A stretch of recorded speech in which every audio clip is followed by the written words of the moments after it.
Bonjour à tous, j'espère que vous allez bien. On se retrouve pour le brief du jeudi 10 avril 2025. On se fera un petit point Bitcoin, Ethereum. Vous avez choisi dans les commentaires l'analyse de Dogecoin. Je remets du coup en jeu RSR contre Telcoin. C'est à vous de décider. Le coin qui reviendra le plus gagnera l'analyse. Et également, n'hésitez pas à me proposer d'autres altcoins que je pourrais analyser. Je vous refais un petit point sur les algorithmes qu'on propose gratuitement, qui sont 100% automatisés et rentables. Hier, ils ont chopé le mouvement haussier qu'on a eu parce qu'ils sont programmés pour ça. Ils ont fait des gains qui sont exceptionnels, que ce soit sur Bitcoin, BCH, Rune, AAV, ils tournent sur plein de paires et donc hier, ça générait pas mal de gains.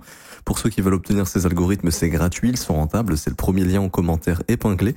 Ça vous ramène sur cette page juste ici. Il faut juste s'inscrire sur BitGet via notre lien partenaire. Cliquez bien sur ce lien, sinon ça ne marchera pas. Vous créez votre compte, vous validez votre KYC et ensuite vous avez juste à cliquer Obtiens nos algos trading 100% gratuitement. Vous renseignez prénom, email, identifiant BitGet, vous cliquez sur Rejoindre et ensuite il y a juste à cliquer sur Configure nos algos de trading. Il y a 4 vidéos à regarder, 1, 2, 3, 4, elles sont dans l'ordre, on vous explique absolument tout, comment les configurer, configurer les montants, configurer le risque, comment voir les trades exécutés par l'algorithme, comment consulter vos gains, comment mettre en pause les algorithmes, comment les relancer, bref, tout est expliqué de A à Z. C'est gratuit, vous conservez 100% des gains et ils sont rentables. Et hier, ils ont fait une journée extraordinaire. Donc si jamais on a des news encore qui sortent un petit peu dans tous les sens, ces algos vont être programmés justement pour trader ces mouvements qui sont très volatiles et unidirectionnels. Ils ont été programmés pour ça. Alors, pour venir sur Bitcoin, avant de parler de Bitcoin, bien évidemment, la news, si vous l'avez pas vu, Donald Trump qui met en pause les tarifs pendant 90 jours, le temps de négocier avec les pays, et également ces tarifs qui ne sont pas en pause pour la Chine. Donc il y a vraiment ce combat États-Unis-Chine. Donald Trump veut vraiment essayer de négocier au maximum avec la Chine. Sur ces tarifs douaniers, c'était ça, c'est sa target numéro 1, la Chine en soi. Bon, l'Europe aussi potentiellement, peut-être d'autres pays également, comme Taïwan ou autres. Mais voilà, on va dire que c'est vraiment la Chine, la target, et éventuellement, on verra s'il y a une négociation ou pas. Mais ce que price le marché immédiatement, c'est OK. Donald Trump est prêt à négocier, des pays sont prêts à négocier, donc s'il y a eu cette pause qui a été mise en place, c'est que des accords vont être passés, donc les frais de douane vont diminuer. Donc ça, c'est plutôt une bonne nouvelle. Le marché reprice en fait, tout simplement. Donc des frais de douane très élevés, donc un marché tout simplement qui est bas, ce qui se passe sur les indices. Donc là, hier, on était encore dans une optique d'avoir des frais de douane très élevés hier matin, et puis hop, Donald Trump qui arrive et qui dit bon, la pause. Donc là, le marché se dit pas juste il y a une pause. Le marché se dit ok, il y a des chances d'avoir des frais de douane moins importants. Et c'est ce qui fait que le marché reprice ça immédiatement. Alors c'est insuffisant pour nous permettre de retourner dans quelque chose de bullish moyen terme sur les indices américains. Ça, on le verra au cours des prochaines semaines. On n'est pas encore sauvé, on peut pas encore se dire oui, c'est bon. Nous avons bottom, on va remonter, etc.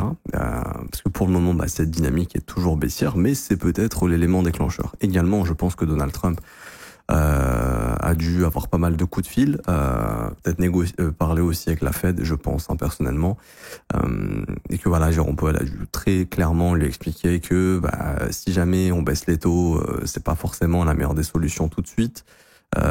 Et que également il a dû avoir d'autres coups de fil, Donald Trump, de grosses institutions financières qui lui ont dit bon là c'est un peu la merde sur les marchés, il faut que tu nous fasses un truc.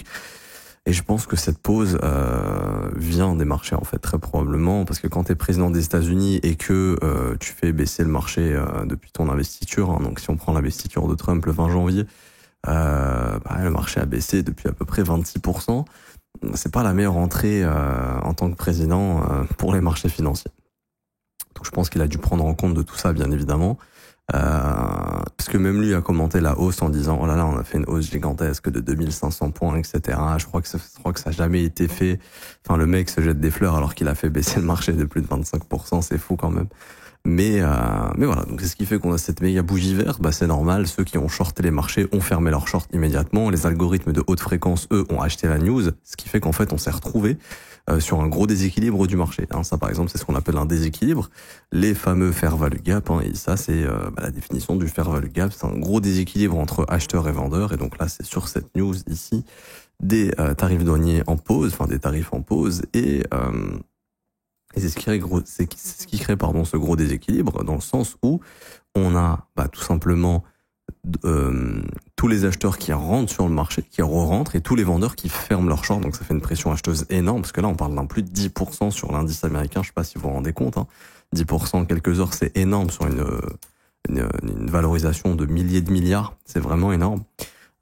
Et donc c'est normal. Maintenant la question c'est est-ce qu'on est vraiment reparti? Ça c'est encore trop tôt pour y répondre. Et du coup sur Bitcoin, on a un mouvement qui est similaire. Donc on a ce mouvement de hausse qui se déclenche et qui nous permet également de combler notre New Week Open Gap. Donc ça c'est le gap d'ouverture sur le CME, vous voyez, qui a été comblé parfaitement, ouvert à 83 880 et fermé parfaitement hier soir à 83 880. Donc le gap CME est close. Donc c'est ici qu'on va être fixé sur la suite du mouvement, sur le BTC. Aujourd'hui, on a le CPI, c'est pour ça que je regarde le CME. Aujourd'hui, on ira voir sur le perf après. Mais aujourd'hui, on a le CPI. CPI, news importante, le marché va devoir justement réagir également aux chiffres de l'inflation. Et donc les chiffres de l'inflation 14h30, heure d'Europe centrale. Et on a un forecast à 2.5, donc le marché s'attend à 2.5. Si on est au-dessus des 2.5, on risque clairement de prendre le contre-pied de ce mouvement. Pas bon du tout, ok? Ça veut dire en gros, les tarifs c'est bien, on vous fait le contre-pied, mais si l'inflation est au-dessus des 2.5, Powell va encore tirer la gueule et peu de chances de baisser les taux tout de suite. Et du coup, le marché va automatiquement, refaire un move risk-off. Donc c'est-à-dire les indices probablement retracer cette bougie haussière d'hier, pas forcément entièrement, mais retracer une partie de cette bougie et avoir un gold qui éventuellement ira faire un nouvel ATH. Ça c'est le premier scénario, c'est-à-dire une inflation qui n'est pas bonne. Deuxième scénario, c'est le marché qui presse du 2.5. S'il y a du 2.5, je pense qu'on va consolider en fait. On va consolider, on va peut-être légèrement déborder. Enfin quoique non, franchement, consolidation. Et ensuite, c'est l'analyse technique pour moi qui va trancher. Est-ce que réintégration du range de lundi ou pas? Je reviendrai dessus après.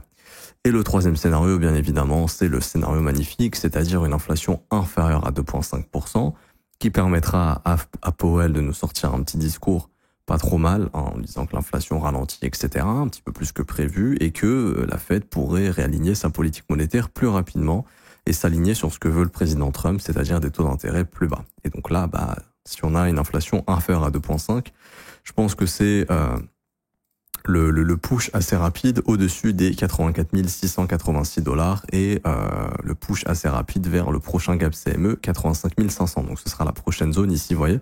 Ces sommets à chasser, donc c'est ceux que je viens de vous montrer sur le marché perp. Là, on le voit sur le CME, mais ce serait cette zone de prix 85 520. Bon, sur le CME, nous, c'est 85 050. Nous, sur le perp, ici, c'est 84 186. Il y a des petits décalages de prix, mais c'est pas tellement grave. Grosso modo, c'est cette zone des 84 600 jusqu'à à peu près 85 500, voire, si on prend le fair value gap, 86 100 $. Mais ce serait cette zone, on va dire, des 84 600 à 86 000 $. Mon hypothèse sur le CPI, alors c'est basé sur Choflation. Encore une fois, peut-être que Choflation se trompe, peut-être que Choflation a raison, je ne sais pas. Mais Choflation, lui, semblerait plus indiquer, semblerait plus indiquer éventuellement une inflation comprise entre 2% et 2,4%, en tout cas 2,4% maximum ici. Et c'est ça qui est intéressant, c'est ça qui est intéressant. Parce qu'on avait fait le calcul, alors Choflation, eux, annoncent avoir à peu près 45 jours d'avance sur les chiffres de la Fed. Et donc clairement, la tendance est à la baisse du côté de l'inflation. De toute façon, le pétrole confirme tout ça, etc. Le prix du pétrole baisse actuellement. Donc, entre 2 et 2,4. Donc théoriquement, je dis bien théoriquement, peut-être qu'il y aura des surprises, parce que peut-être on va sortir 2,5, mais il est possible qu'on ait un CPI à 2,4, voire moins. Si on calcule exactement 45 jours en arrière, ça nous avait donné la target à peu près des 2,3%. Attendez, je revérifie. 45 jours en arrière depuis le 10 avril. Et on va attendre un petit peu que ChatGPT me réponde. Ça donne le 25 février. Le 25 février, c'était 2,33. Donc, potentiellement, un CPI à 2,3, 2,4. Donc, légèrement mieux que les attentes. Et donc, si c'est vraiment le cas, potentiellement avoir un Bitcoin qui va essayer d'aller déborder la prochaine zone de buy stop dans les 84 686. Maintenant, faites extrêmement attention. Encore une fois, c'est un contexte qui est compliqué en ce moment. Ça bouge dans tous les sens. c'est un peu normal. Vu les news qu'on se mange tous les jours, autant Trump demain. Alors moi, j'avais pensé à un scénario, je vous en parle, mais je pense pas que ça arrivera. Hein. Mais en gros, la Chine refuse de négocier, et du coup, Donald Trump met en pause la pause. Donc du coup, il dit, il y a plus de pause, vous savez quoi? Démerdez-vous avec la Chine. Tant que la Chine veut pas négocier avec nous, on met des tarifs pour tout le monde. En gros, pour que tous les pays du monde se mettent à mettre de la pression sur la Chine, en allant voir la Chine et en leur disant, s'il te plaît, négocier avec les États-Unis, machin, parce que là, tu nous impactes et c'est la merde pour nous aussi. Et ce serait peut-être un moyen pour Donald Trump de mettre de la pression. Parce qu'il dit oui, tous les pays sont en train de négocier avec nous, veulent des tarifs moins chers, etc. Et donc si c'est vraiment le cas et que tous les pays sont à la merci des États-Unis, si j'étais Donald Trump, je dirais ok, suspension de la trêve des 90 jours. La Chine veut pas négocier avec nous, démerdez-vous avec la Chine. Tant que la Chine veut pas négocier avec nous, ça sera des tarifs pour tout le monde. Comme ça, voilà, tu mets toute la terre à dos. Enfin, tu mets la Chine à dos contre le monde entier et comme ça, t'envoies les pays négocier pour toi. Bon, ce serait peut-être smart. Après, je sais pas s'ils le feront parce que s'ils le font, les marchés vont retomber direct. Hein, donc c'est un truc à prendre en compte. Alors, est-ce que Donald Trump s'en fout vraiment des marchés? Ça reste à voir. Mais voilà, moi, j'avais pensé à ce truc et c'est pour ça que ça peut être une crainte à prendre en compte, histoire d'essayer de faire flancher la Chine. Enfin bref, d'un point de vue technique, bon bien sûr là c'est de l'analyse technique en dehors de ce qui se passe fondamentalement, mais d'un point de vue technique, je pense pas qu'on est bottom pour être honnête. Je pense qu'on viendra revisiter cette zone des 74 457.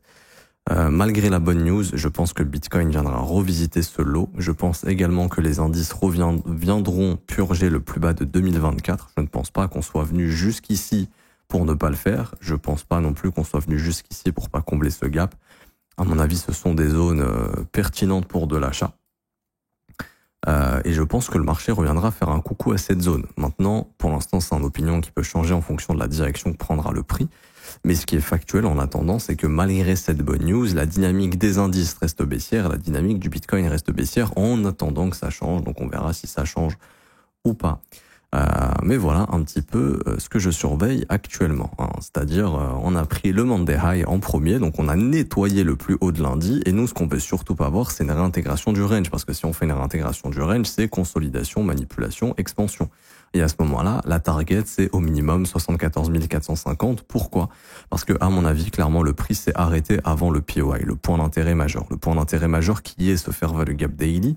Et on s'est arrêté juste avant. Donc, personnellement, j'ai l'impression qu'on a un maximum d'ordre à exécuter dans cette zone et que plus on consolide au-dessus, plus on ajoute des stops d'acheteurs et qui vont se faire exécuter, qui permettront d'exécuter du volume dans cette zone qui, à mon avis, est une zone de bottom potentiel, mais cette zone qu'on est venu chercher, à mon avis, n'est pas le bottom. Après, je peux me tromper, mais j'ai quand même la conviction que c'est pas le bottom pour le moment. Je pense qu'on viendra revisiter plus bas.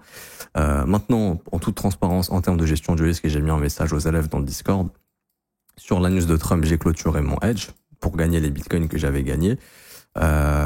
Et pour le moment, je suis dans l'expectative d'attendre un petit peu le move. Hein. L'idée est de se dire que si le CPI est bon aujourd'hui, pour moi, le marché va aller push le niveau des 84 686 et qu'on ira combler l'autre gap CME. Et à ce moment-là, ça me permettra de capturer quelques petits pourcentages. Alors, je l'ai pas clôturé ici. Hein. Je l'ai clôturé dans les 79 008 sur la news hier. Donc, ce qui fait que c'est plutôt correct. Donc là, je suis assez safe, entre guillemets.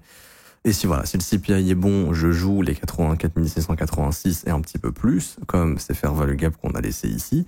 Et le gap CME, et peut-être même, imaginons sur un coup de folie du marché, les 88 752, mais ça c'est vraiment, on verra ça par la suite. Si le CPI n'est pas bon, je me re-hedge immédiatement parce que pour moi ça sera, c'est bien la news de Trump, mais l'inflation persiste. Et à ce moment-là, réintégration, et donc là ça sent plus. On a chassé le Monday High, on fait consolidation, manipulation, expansion, et on va purger les 74 450. Et là, ça sera une excellente zone pour songer à vraiment se positionner dans une optique d'avoir trouvé un bottom sur ce premier arrêt et cette zone de fair value gap. Donc ça, c'est ce que dit l'analyse technique. Maintenant, Ethereum. Alors, lui, il avait chassé son Mandelo. C'est ça un petit peu la différence avec le Bitcoin. Prise du Mandelo ici, et puis ensuite, inversion. Mouvement, bon, bien sûr, la news de Trump qui facilite un peu les choses. Et du coup, on va chercher le fameux fair value gap qui couvrait le Monday High, donc le sommet de lundi. ici. Mais graphiquement, ETH reste baissier. C'est-à-dire que cette dynamique reste baissière pour le moment. Donc malgré les bonnes news, malgré ce gros rebond, ça reste baissier. Et ce qu'on aimerait voir, c'est l'irrespect, donc la cassure de ce fair value gap daily, donc s'installer au-dessus des 1760 pour espérer avoir des retracements plus élevés. Tant que ce fair value gap est maintenu, l'objectif reste les 1367 $ sur Ethereum, malheureusement. C'est comme ça que je vois les choses. Donc, c'est-à-dire dump, on revient chercher le fair value gap, c'est ce qu'on appelle du rebalancing. On dump, on revient chercher le fair value gap, c'est ce qu'on appelle du rebalancing pour renvoyer le marché plus bas. Concept du state delivery, un concept que je vous apprends dans le mentorship. Et donc là, le state delivery est toujours baissier. C'est-à-dire que si on regarde la charte en inversé, actuellement, voilà, la dynamique est toujours haussière. Et donc, imaginons ici, il y a eu une bad news. On imagine, là, j'ai inversé le graphique. Donc, si le graphique monte, c'est qu'en vérité, le graphique baisse. Mais on imagine, là, il y a une bad news, je sais pas, moi, on imagine, on est en bull market et il y a une bad news, genre, Vitalik est tombé de sa chaise. Allez, tiens, le marché, il a baissé comme ça. C'est une news un peu bidon. Et donc, le marché va réenclencher plus haut, probablement, si on était en bull run. OK? Donc là, la question, c'est est-ce que la pause des tarifs, c'est vraiment la news qui va relancer un Ethereum bullish? J'en ai pas vraiment l'impression pour le moment. Après, je le redis, sur du spot, ce sont de bons prix. Encore une fois, sur le spot, on est sur des bons prix sur du long terme. Mais en tout cas, sur du moyen court terme, actuellement, la dynamique reste baissière et c'est encore trop tôt pour dire oui, ce marché est prêt à partir to the moon. Pour le moment, c'est clairement pas le cas, ça se voit pas dans le prix, donc il va falloir encore être un peu patient. Et puis pareil, Ethereum, nettoyage du Mandela, réintégration, nettoyage du Mandela High, on réintègre le range de lundi. Donc ici, on attend la décision du CPI. On attend la décision du CPI. Et ce qu'on va observer, c'est le dernier breaker. Le dernier breaker ici, qui va être cette zone. Bon, il y a également cette zone ici qu'on peut considérer comme breaker. Mais je suis un peu moins fan, je préfère prendre ici, ça me paraît un peu plus clean. Donc cette zone des 1560, 1588 qu'on pourrait venir pullback sans forcément que ce soit la fin du monde afin de continuer d'aller plus haut, surtout si le CPI est bon. Mais vraiment aujourd'hui, le CPI va vraiment dicter le prochain mouvement. Un CPI qui est inférieur à 2.5, on continue d'aller plus haut. Donc en attendant le CPI, on pourrait faire une petite frayeur éventuellement et revenir tester le breaker ici sur le Bitcoin également, c'est-à-dire cette zone-là des 79 900, 78 800. Avant de continuer d'aller plus haut. Si le CPI est à 2.5, franchement, j'ai aucune idée de ce qui peut arriver. Conforme aux attentes, donc il faudra voir la direction du prix. Et par contre, si c'est au-dessus des 2.5, catastrophique. Et donc là, ça sera, je vous ai pris le Monday High. Ok, la news elle est bien, mais le CPI il est pas bon du tout. Merci, au revoir. Donc, attendons de voir le CPI. Observez bien le range de lundi et les chiffres du CPI, bien évidemment, pour confirmer ou non une poursuite. Et ici sur Bitcoin, qu'on soit bien clair, même si on va déborder les 84 700 ou autres, c'est pas reparti to the moon, on est sauvé, etc. Ça, faut bien le comprendre. C'est des zones dangereuses dans lesquelles le prix peut se retourner. Donc faites attention même à ces zones des 84 600 $ et plus. Jusqu'au gap CME à peu près des 85 000, j'ai déjà oublié, mais 85 500, ça va vraiment être les zones qu'on va observer avec attention.